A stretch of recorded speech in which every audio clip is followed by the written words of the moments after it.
Now, famous last words. If you knew that you were going to say your last words, I wonder what you'd actually say and who you'd say them to. Because there's some funny things that have come up in history. If you go right back to the American Civil War, they had guns in those days, but they didn't usually fire that well. And if you look at this famous last words, this was a general, sorry, I've got no clicker, so you'll need to click.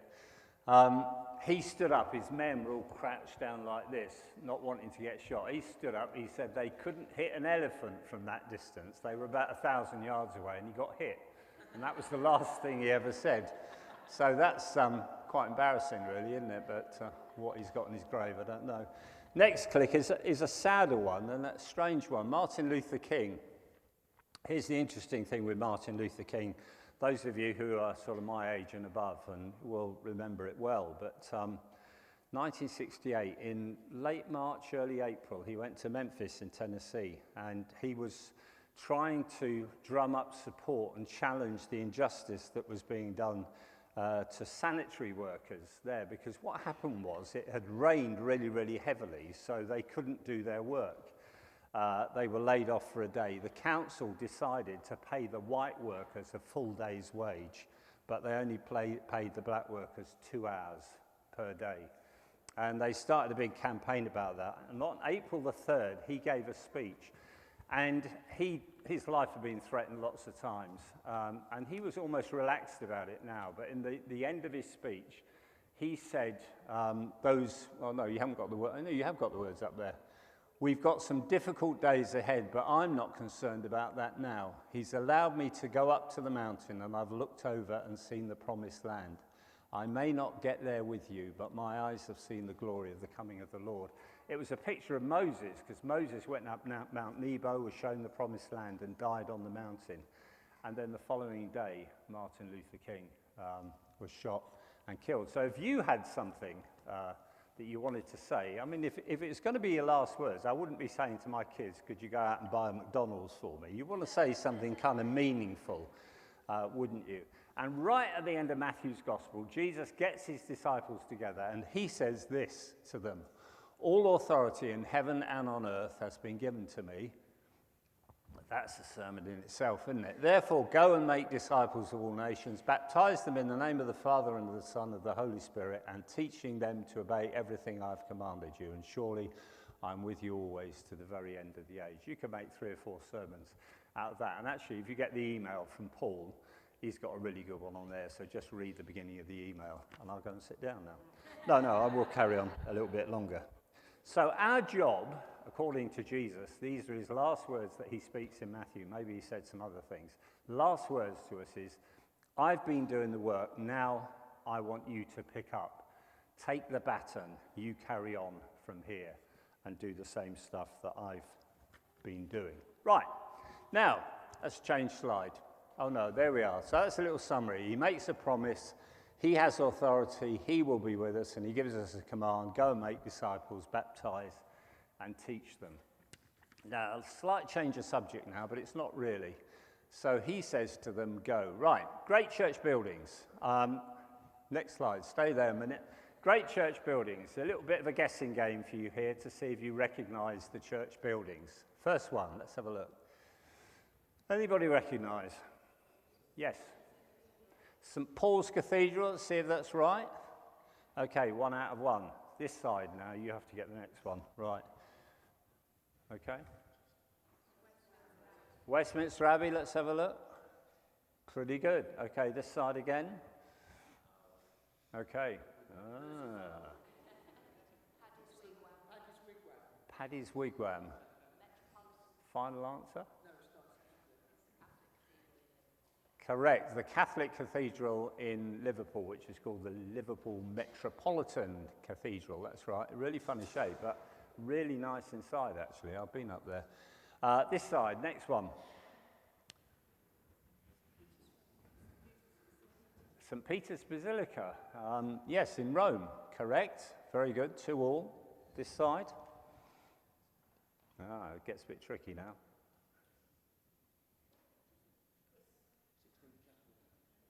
No, it's not the Sistine Chapel. Yeah, it's got you, hasn't it? Yeah.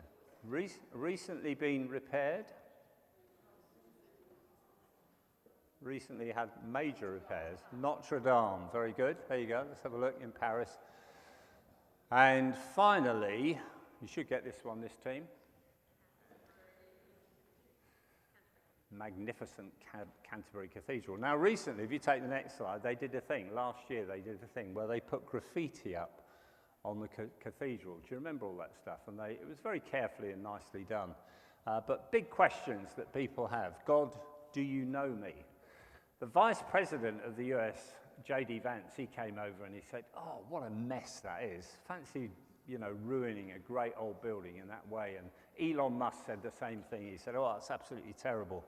But actually, I think it was really good that they did it in such a nice way, because these are the big questions that the church needs to address to people. Okay, so those are the church buildings. Let's take the next slide. I need 7 volunteers. 7 volunteers. Now, there are 2 that never have to volunteer because I just grab at them every time. So Rachel and Ewan, come and join me. Have we got any other young people who want to have a crack at this task? The task is to create a church in 1 minute, okay? If you go and if you grab that cross over there and bring that, that's the one prop you've got. Okay, anybody else want to volunteer? Ray, I can see that you want to come and volunteer. Well done. Well done. Anybody else? Have we got any older people? Can I tempt anyone? Well, I'm going to have to pick on you if you don't actually come out and help. Right.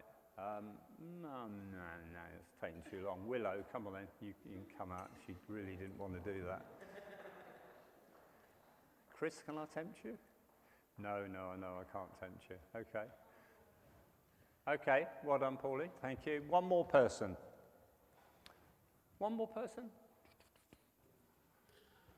Colin, well done. Right, your task in the space of a minute, and I'll just tell the congregation the story, is to create a church. There's 7 of you, okay, and you can create the perfect church, a great church. Just have a little confab and work out how you're going to do it. Talk to each other. The Americans are very good at doing things quickly. Did you know this? There was a London taxi driver, picked up an American, and the American said, I'd like to have a look around, the major sites of London. So they drove past St. Paul's Cathedral. And he said, what's that? And he said, that's St. Paul's Cathedral, built by Christopher Wren, designed by him. He didn't build it, but he designed it. And the American said, how long did that take then? He said, well, it took 35 years altogether, but it's still standing. And he said, 35 years? He said, whoa, that's not very good at all. He said, the Empire State Building, we built that in 410 days, he said. They drove on a bit further and they came to Buckingham Palace. And he said, well, how long did that take to build? And he said, well, that's now the Queen's residence as it was back then. He said, that took 16 years. He said, well, we've got the White House. That only took half the time. He said, that's not very good at all. They drove on a bit further. They came past Westminster Abbey. And the American said to the cab driver, he said, so how long did that take? He said, I've no idea. It wasn't even here this morning when I drove by. Okay, have you worked it out? So what are you going to do? This is it. Okay. Because the people are the church. The people are the church. Brilliant. Isn't that good? They've solved the problem. So now what I suggest is one of you holds the cross nice and high. Who's the tallest person here? Colin. You go in the middle and you all form a circle around. And if we take, lovely, now form a circle around and hold hands, okay? So here we have a group of people centered on Jesus. And that is what the church is. Doesn't matter about the buildings. We spend a fortune on buildings, don't we? But what matters is the people. And whenever the word church is used in the Bible, it's talking about people. It's always talking about people. It's only over the years that we've got into building bigger and bigger buildings and more ornate. Now, okay, now, the thing about what we do on Sundays when we gather here is that we come to focus on Jesus. So if you point your faces upwards and you hold the cross nice and high, Next slide. You've got people now looking upwards. You can barely see that, I know, but there we are. People looking upwards. Now, what's wrong with that? Is that okay like that, or is there something wrong with it? Huh? What? Well, it does hurt your neck. Yeah, that's true. Yeah, yeah.